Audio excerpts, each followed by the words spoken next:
breakfast time here at the hotel. It's breakfast time. Oh. It's good, pretty good breakfast. Yeah.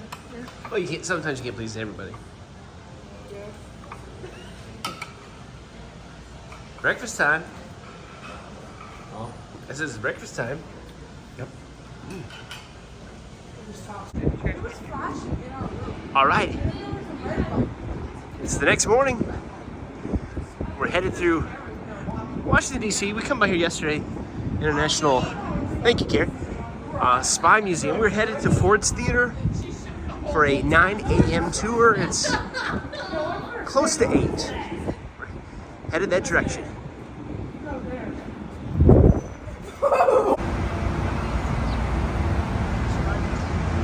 All right, headed down to Ford's Theater.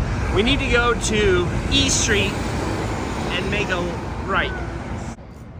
No! I'll just get it on real. First one's here. I love DC gifts. It's open. Oh, let's go there. All right, kids doing some shopping here. Tons of Trump hats. Maybe a Biden one at the bottom, but tons of Trump. What? It might be. Oh, maybe that's a nice hat, something. Ford's Theater, just a few minutes. Down here in the basement of Ford's Theater, there's a museum. Of course, a gift shop, bookstore. And we're the only ones here.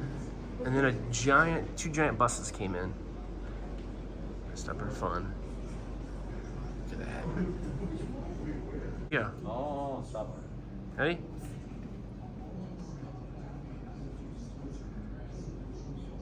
All right, good.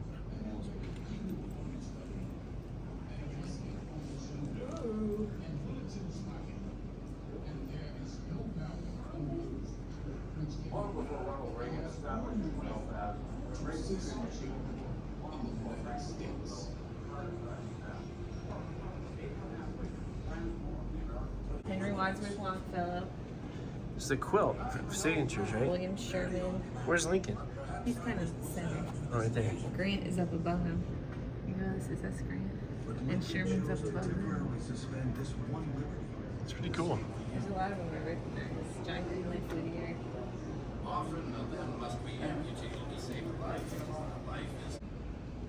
The Monitor and the Merrimack. Historically important, but I think of Mama's family in the puzzle. That exact puzzle that Harper put together. The Monitor and the Merrimack. He's so excited about it. Of the Monitor and the Merrimack. The Monitor and the Merrimack. Of the Monitor and the Merrimack. Pretty cool to be down here underneath Ford's Theater in this museum, and there's nobody around. The kids are watching a little film strip by resting a little bit. And that's it. That's it. There's nobody around. Here's the door of the balcony of the box. The gloves worn by Major Henry R. Rathborn, one of Lincoln's guests at Ford Theater. There's Booth's door wedge. It's the theater box. And that's his coat. That's a reproduction of the coat. Wallpaper sample, pillow.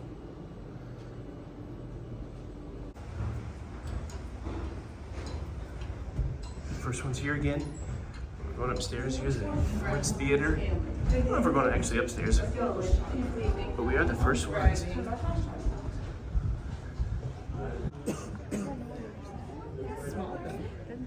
Yeah, it's very small. Watch an opera.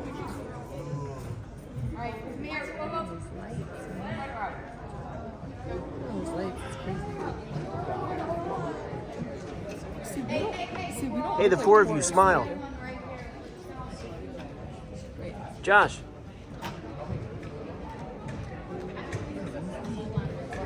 Here's all the kids coming in. I think they're from Michigan. These kids are from our school.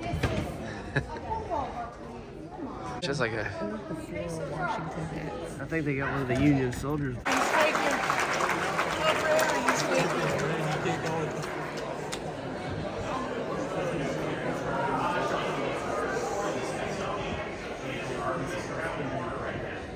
You'll be able to come away with those answers when we're all done here. So, let's travel back in time to that morning, April 14th, 1865.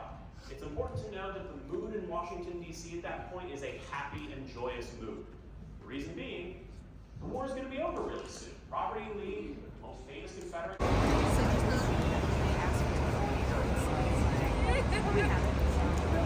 That's why he always got such a big smile. He's really happy.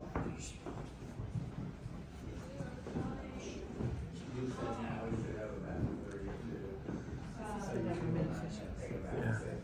So they ran the country from this room. They ran the country from this room while he was dying. And just wait there. Did we walk through this last time? I don't think we did. Wow, this is amazing. This is the actual room where Lincoln passed away. Really, nothing has changed in it. Well, this is what happened after he died.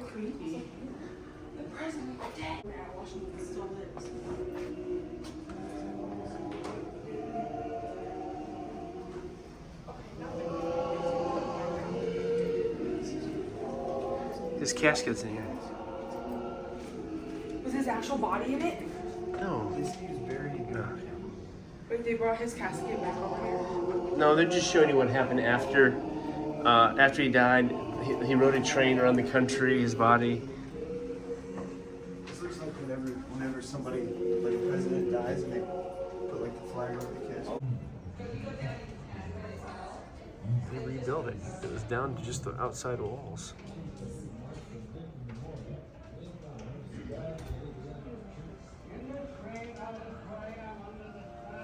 Look at this tower of books. These are all books written about Abraham Lincoln.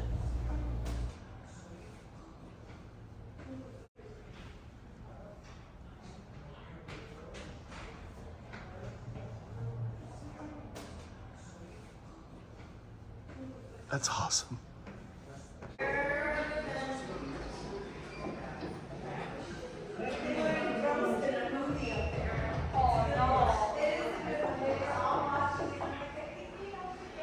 Take your men 50 yards from the door. I'll come out and fight you. Give me a chance for my life. We did not come here to fight you. We came to make you a prisoner. Well, my brave boys, prepare a stretcher for me. Fire the bars.